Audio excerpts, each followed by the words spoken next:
few animals have captivated the collective imagination of humanity as much as the cat. And by this I don't mean big cats or tiger forces, but Felis catus, known commonly as the house cat.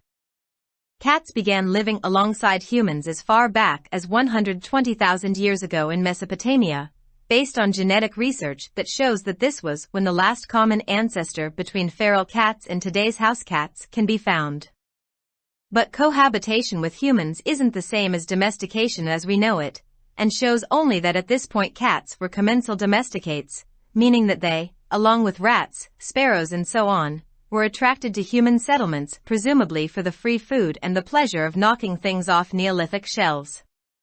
Fast forward, and around 9,500 in Cyprus we find evidence of the ceremonial burial of cats, where a deceased human was found buried along with his cat, presumably so that he can't be ignored by his feline in the afterlife. If nothing else, this shows that by this time cats had become a part of the household and were treasured companions. Cats were treasured companions. Of course, the formal record of domestication starts with the ancient Egyptians who took their love for these felines to another level, even elevating them to godhood. That, too, likely had practical purposes, as the very existence and power of Egypt depended in great measure on its ability to produce wheat and to store it for times of famine. If the government were to fail in this crucial duty, it could shake the very foundations of Egypt's existence. This meant that controlling rats, which would routinely try and get into the food stores, was critical to ensuring the continuation of the rule of the god kings, and that an animal that specialized in hunting those pests logically had to be a gift from the gods. On a household level, given that cats would come indoors when it was hot, as it often is in Egypt, they proved invaluable when it came to chasing off or killing venomous snakes, scorpions, and other potentially deadly pests. Thus, over time, the Egyptians began worshipping Mafde and then Batet, both cat-headed goddesses respectively revered as the protector of the pharaoh and protector of the home and hearth and the guardian of women's secrets. The latter was important enough to merit her own city, called Bubastis or the House of Batet. But the Egyptians' love for cats wasn't just a religious mandate, and the Egyptians displayed their affection in very public and meaningful ways. The Greek historian Herodotus spent a lot of time recording these behaviors, and tells us that the death of a cat was a time of mourning for the entire household, which would shave their eyebrows as a sign of mourning, and when it came to the death of royal cats who lived in the palace of the pharaohs, a 70-day period of mourning was observed. Cats were more important than material possessions, Herodotus tells us, while relating that when a house caught fire, the inhabitants would prioritize saving the cats over their own household goods. And woe betide you if you happened to kill a cat, even by accident, as you would immediately be put to death, with some ante-mortem torture thrown in. Foreigners weren't exempt either, and historical records state that when a Roman cart driver accidentally ran over a cat, an Egyptian soldier killed him on the spot. Sometimes this love for cats was used against the Egyptians, as when the Persian king Cambyses II had his attacking army herd cats before them and painted cats on their shields while facing the Egyptian defenders. Rather than commit blasphemy by striking this holy animal, or even its depiction, the Egyptians surrendered. While few took it to the extent that the Egyptians did, cats remained loved and valued across cultures and in different historical eras. They get a mention in the Mahabharata, and in the Islamic world cats remain valued largely thanks to the Holy Prophet Muhammad's, PBUH, love for the animal. However, Middle Ages Europe was an exception. Here, thanks to the Church's tradition of turning the figures venerated by pagan cultures into villains, the once holy feline started to become associated with black magic, witches, and the devil himself in much the same way as the pagan horned god transformed into the image of Satan. In 1233, Pope Gregory IX issued a ruling linking cats to Satanism that led to the mass killing of cats, which, some argue, exacerbated the Black Plague by allowing plague-carrying rats to run rampant. This was, however, a historical aberration. Cats remain an object of worship even today, at least as far as the global cathedral of the internet goes, and cat videos are estimated to drive about 15% of internet traffic thanks to the millions of people searching for cute cat videos on a daily basis. which, in my opinion, is just perfect. The writer is a journalist. Published in Dawn, April 10, 2023. Subscribe our channel. Dawn Vocabulary. youtube.com/@dawnvocabulary. बहुत कम जानवरों ने इंसानियत के इज्तिमाई तख़य्युल को इतना मुतासिर किया है जितना बली ने। और इससे मेरी मुराद बड़ी बिल्लियों या टाइगर फोर्सेस से नहीं है, बल्कि फीलेस कैट्स, जिसे आम तौर पर घरेलू बली के नाम से जाना जाता है। जीनियाती तहकीक की बुनियाद पर बिल्लियों ने 120,000 साल पहले मेसोपोटामिया में इंसानों के साथ रहना शुरू किया था, जिससे पता चलता है कि ये वो वक्त था जब जंगली बिल्लियों और आज की घरेलू बिल्लियों के दरमियान आखिरी मुश्तरका आबाओ अजदाद पाया जा सकता है। लेकिन इंसानों के साथ मिलजुल कर रहना पालतू जानवरों के बराबर नहीं है, जैसा कि हम जानते हैं, और सिर्फ ये जाहिर करता है कि इस वक्त बिल्लियां एक कमी नस्ल पालतू जानवर थी, जिसका मतलब ये है कि वो चूहों, चिड़ियों वगैरह के साथ मुमकिना तौर पर मुफ्त खाने और निवलिथक अलमारियों से चीज़ों को गिराने की खुशी के लिए इंसानी बस्तियों की तरफ राग़िब हुई।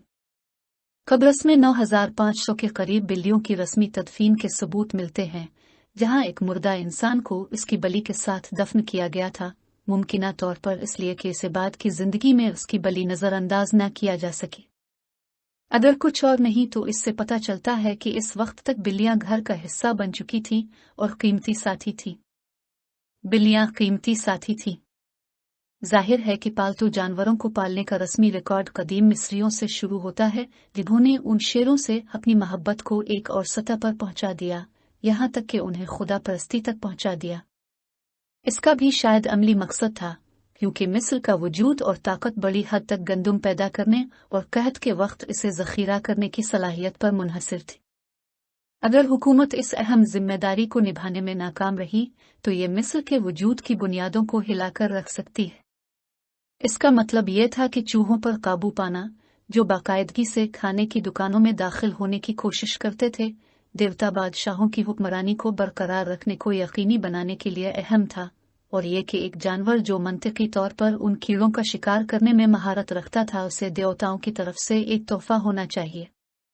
घरेलू सतह पर ये देखते हुए कि बिल्लियां गर्मी पड़ने पर घर के अंदर आती थीं, जैसा कि अक्सर मिस्र में होता है, वो जहरीले सांपों, बिच्छुओं और दीगर मुमकिना मुहलिक कीड़ों का पीछा करने या मारने में अनमोल साबित हुई।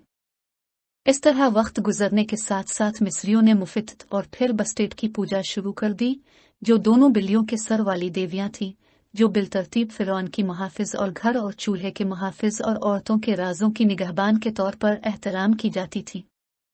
मुअख्खर जिक्र इतना अहम था कि इसके अपने शहर, जिसे बेबिस्टस हाउस ऑफ बस्टट कहा जाता था। लेकिन मिस्रियों की बिल्लियों से मोहब्बत सिर्फ एक मजहबी मैंडेट नहीं था, और मिस्रियों ने बहुत अवामी और बामानी तरीकों से अपनी मोहब्बत का इजहार किया। यूनानी मौरख हीरोडोट्स ने इन रवैयों को रिकॉर्ड करने में काफी वक्त गुजारा और हमें बताया कि एक बिल्ली की मौत पूरे खानदान के लिए सोग का वक्त था, जो सोग की अलामत के तौर पर उनकी भनवें मुंडोता था। और जब फिरौनों के महल में रहने वाली शाही बिल्लियों की मौत की बात आती थी, 70 दिन तक सोग मनाया गया। हीरोडोट्स हमें बताते हैं कि बिल्लियां मादी अशिया से ज्यादा अहम थी। जब किसी घर में आग लग जाती थी तो रिहायशी अपने घरेलू सामान पर बिल्लियों को बचाने को तरजीह देते थे, और अगर अपने हादसाती तौर पर भी बलि को मार डाला तो आपको अफसोस है, क्योंकि आपको फौरी तौर पर मौत के घाट उतार दिया जाएगा, जिसमें कुछ कब्ल अज वक्त तशद्दुद किया जाएगा। गैर मुल्कियों को भी इससे मुस्तसन करार नहीं दिया गया था, और तारीखी रिकॉर्ड बताते हैं कि जब एक रूमी गाड़ी ड्राइवर ने हादसाती तौर पर एक बलि को कुचल दिया तो एक मिस्री फौजी ने इसे मौके पर ही हलाक कर दिया। बाज़ औकात बिल्लियों के लिए यह मोहब्बत मिस्रियों के खिलाफ इस्तेमाल की जाती थी, जैसे कि जब फारसी बादशाह कैम्बिसीस दुवम ने अपनी हमला आवर फौज को बिल्लियों को उनके सामने रखा था और मिस्री मुहाफिजों का सामना करते हुए बिल्लियों को अपनी ढाल पर पेंट किया था।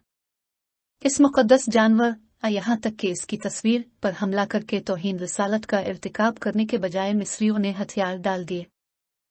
अगरचे बहुत कम लोगों ने उसे मिस्रियों की हद तक कबूल किया था, लेकिन बिल्लियों को सकाफतों और मुख्तलिफ तारीखी अदवार में प्यार और कदर की निगाह से देखा जाता है। उनका जिक्र महाभारत में मिलता है और इस्लामी दुनिया में बिल्लियों को बड़ी हद तक नबी करीम सल्लल्लाहु अलैहि वसल्लम की जानवर से मोहब्बत की वजह से कदर की निगाह से देखा जाता है। ताहम कुरून वस्ता यूरोप इससे मुस्तसन था। यहाँ कुलिसिया की इस रवायत की बदौलत, जिसमें मुश्रिक के सकाफतों की जानिब से पूजा की जाने वाली शख्सियात को विलन में तब्दील कर दिया जाता था, एक ज़माने में मुकद्दस रहने वाला ये शैतान काले जादू, चुड़ैलों और खुद शैतान के साथ बिल्कुल इसी तरह मुंसलिक होने लगा जिस तरह काफिर सींग वाला देवता शैतान की शबी में तब्दील हो गया था। 1233 में पोप ग्रिगोरी नवी ने बिल्लियों को शैतानियत से जोड़ने का एक हुक्म जारी किया, जिसकी वजह से बिल्लियों को बड़े पैमाने पर कत्ल किया गया, जिसके बारे में कुछ लोगों का कहना है कि ताउन फैलाने वाले चूहों को बड़े पैमाने पर भागने की इजाज़त देकर सियाह ताउन में इजाफा हुआ। ताहम ये एक तारीखी गलती थी। बिल्लियाँ आज भी इबादत का मौजू बनी हुई हैं, कम अज़ कम जहाँ तक इंटरनेट के आलमी गिरजाघर का ताल्लुक है, और एक अंदाजे के मुताबिक बिल्लियों की वीडियोस इंटरनेट ट्रैफिक का तकरीबन 15% चलाती हैं, जिसकी वजह से लाखों लोग रोज़ाना की बुनियाद पर खूबसूरत बिल्लियों की वीडियोस तलाश करते हैं, जो मेरी राय में सिर्फ खालिस है। मज़मून निगार एक सहाफ़ी हैं। अख़ज़ शुदा बतारीख़ 10 अप्रैल 2023। For more videos, subscribe our channel. Dawn Vocabulary. YouTube.com/@dawnvocabulary. Like, subscribe, share and comments.